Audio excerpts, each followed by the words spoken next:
अध्यक्ष, माझ्या शाळेतील सर्व शिक्षक वृंद, गावातील सर्व सन्मान्य मंडळी आणि माझ्या विद्यार्थी मित्रांनो, मी यश प्रकाश दंडवते.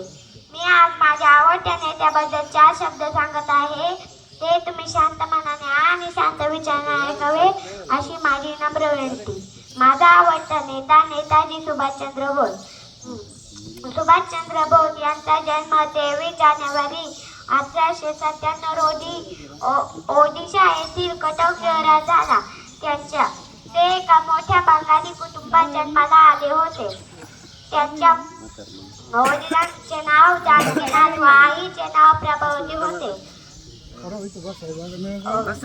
सुभाषचंद्र बोस स्वामी विवेकानंद यांना आपले गुरु मानायचे.